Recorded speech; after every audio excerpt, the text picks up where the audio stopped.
If you ask a physicist what time was, they may say to you that time is a dimension. In fact, this is what Einstein's theory of relativity proved. Now, dimensions are portrayed in sci-fi as places, when in reality, dimensions are directions of a plane that make up the plane. So aspects of a place that make up the place itself. For simplicity's sake, we will refer to dimensions as places. Time is connected to space and part of a structure called space-time. Now, money is more than paper bills, digital currency, skills. Money is value and energy, which encompasses those things and more. We can think of this as valuable energy. More specifically, valuable energy moving through time. So now we have our plane and we have our valuable energy moving through this plane, moving through this dimension of time.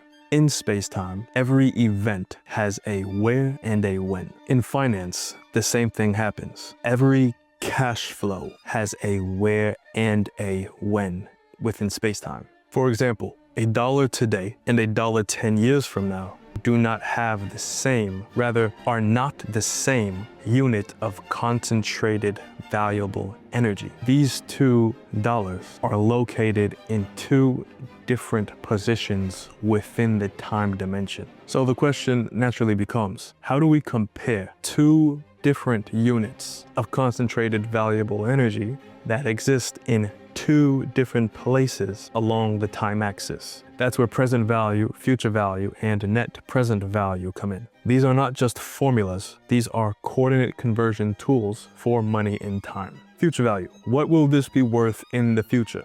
Future value is the forward time projection of money. If I have $1 million today and I make 10% each year for 10 years, the formula for future value will tell me what that money will be worth in the future. Now, present value answers the question, what is that future money worth today? It's the reverse move from future value. It asks, if I'm promised money down the line, what is that money worth right now in this very moment? Now, net present value collapses an entire timeline into one number. Let's take, for example, you're buying a building. That building is going to generate X amount of money per month, X amount of money per year. That's going to be your cash flow. Net present value takes all these cash flows for X amount of years and tells you what those cash flows are worth today, what that entire investment timeline is worth today. We'll next talk about the discount rate, which you can look at as gravity. Gravity warps space-time. So if we think about space-time like a stretchy fabric, think about it like a trampoline, the fabric on the trampoline. If there's an ant that crawls along that fabric, nothing happens. Fabric is still as it was. However, let's say we put a bowling ball on that trampoline, the fabric will dip, it'll bend around the bowling ball. That fabric is like space-time, and that bowling ball we can look at as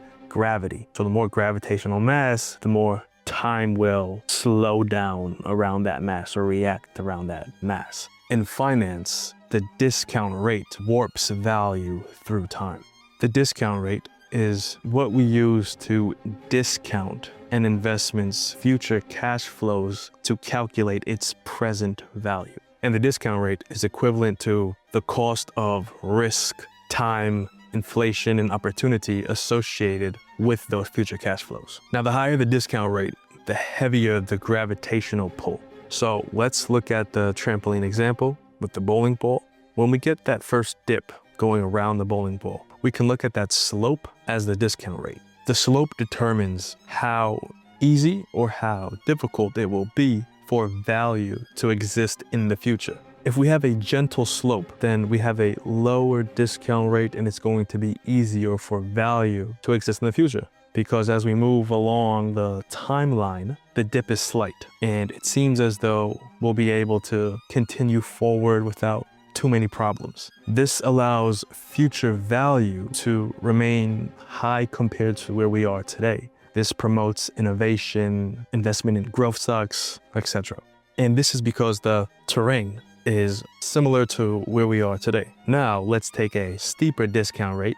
So if we have that bowling ball here, we're going to have a steeper decline. Now with this decline, energy struggles to travel far without losing distance. And if we take that bowling ball, for example, even on the other side, there's going to be a steep curve. So even if we looked at it as say water running this way, how long would it take until the water can get back over the other side? Versus if we had a lower curve, it's easier for the water to make it to the other side. Now with the steep curve and a higher discount rate, this environment is going to promote, say, fixed income, immediate cash. People are more fearful about the future, about what comes next. Now this is because the future sits in a deep valley compared to where we are today. And obviously when the rate is lower, the future seems like it's more stable and like it's close to where we are today.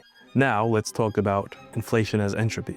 Now in physics, entropy is the tendency for systems to move toward disorder over time. Most fundamental physics equations work the same forwards and backwards, but entropy does not. Ice melts, but it doesn't spontaneously unmelt. Time doesn't move, we do. Time is a dimension. Our perception of that dimension depends on entropy, but entropy does not depend on time itself. We define forward as the direction of entropy. Entropy tends to increase as energy and systems move forward along the time dimension. Now we just covered how our perception of time is linked to the dispersion of concentrated valuable energy, the dispersion of systems. So time as we know it naturally is going to erode our money. Now in fiat currency systems or debasement, the printing of more money naturally erodes the money to zero. Naturally these systems fail. Purchasing power gets evaporated. So if you're holding on to fiat currency, you have money sitting in the bank or whatever it may be, and you aren't investing it, then naturally you're losing purchasing power. You are losing concentrated valuable energy. This is why doing nothing financially is not neutral. Doing nothing is a choice to let entropy with time erode your capital, your purchasing power.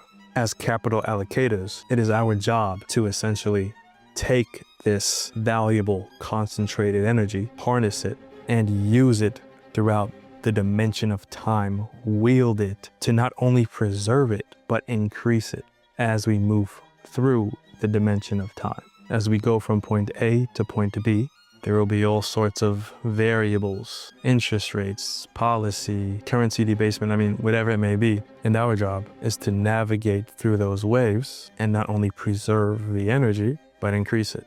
Let's talk about opportunity cost. In physics, every choice creates one outcome and leaves the others unrealized. If you're moving to point A, then you cannot simultaneously be moving towards point B. You're picking a direction. When it comes to investing your capital, it goes the same way. Let's say you decide to invest in company A rather than company B. Well, that's the choice that you made. And there's a cost associated with the opportunity. The true return of your investment is not just how much the investment made, but it's how much this investment made compared to another possible investment. That's why it's not just important to generate a return, it's important to generate alpha. It's important to generate a return that exceeds what you could have otherwise gotten had you invested, let's say, in something like the S&P or another benchmark. Reason being is because if you're going to take on more risk, let's say do a multifamily Class C turnaround, then it doesn't make sense to take more risk for the same reward. In physics, the order in which things happen is often more important than the end result itself. In finance, this would correlate to the sequence of returns risk. Most people think as long as the average return was good, then they're in the clear. But it's not just about your average return. It's about the sequence of returns. And this is because compounding is asymmetric. Losses hurt more than gains help. If you take a 50% loss, you need to get a 50% return just to get back to baseline. So timing isn't nice to have, but timing is survival. Now we'll cover duration and convexity. Some assets are close in time while others are further. This is called duration. Duration is basically how sensitive an asset is to interest rate changes based on how far its value is out in the future. Short duration, value comes sooner, less sensitive. Long duration, value comes later, more sensitive. This is why shorter term bonds will be less sensitive than longer term bonds. If there are changes in interest rates near term. The world is changing and that bond is going to mature near term. Well, if you only have to wait, say, I don't know, 6 months, 12 months, you know that you'll be able to get your money sooner. However, if you have to wait maybe 10 years and changes are happening, you're going to be more nervous because it can get really bad over this long time horizon. Or at least that's what you may think. Another example, growth stocks are long duration assets. So when interest rates rise, time gets more expensive and the market stops paying top dollar for cash flow that is further out in time. Now, convexity. Convexity is basically the system reacting more strongly as input increases. We can look at this as how sensitivity increases as interest rates move. For example, a 1% increase in rates can really negatively affect one asset while not really affecting another. I think this is a perfect segue into arbitrage. In physics, pressure differences cause flow. In finance, mispricing causes flow. Arbitrage is basically exploiting a gap in space-time. It's literally moving money through space-time to where the money would be most needed or most useful. For example, let's say in Japan, they're giving out 0% loans, or hypothetically, right? Hypothetically. Or matter of fact, let's make it the euro. Let's say in Europe, they're giving 0% loans. And let's say at this particular moment in time, the euro is stronger than the dollar. And you take that loan from Europe, or you take the loan in euros, the 0% loan, and you convert that to dollars to then buy T-bills, and you make a risk-free return with the T-bills. You then cash out and pay off the essentially free loan that you got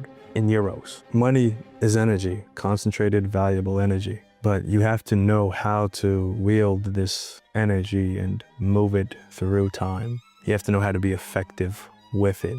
And I made this video because I feel as though we have everything we need to understand everything we need to. The systems are right in front of us. Physics, nature, God's law, everything is in front of us. I really feel as though we have all the blueprints that we need. So within this video, I hope you can understand how this system for understanding our universe is the same system that we can look at to learn how our money behaves and what we should do with it. If you learned anything, subscribe, and I'll see you next time.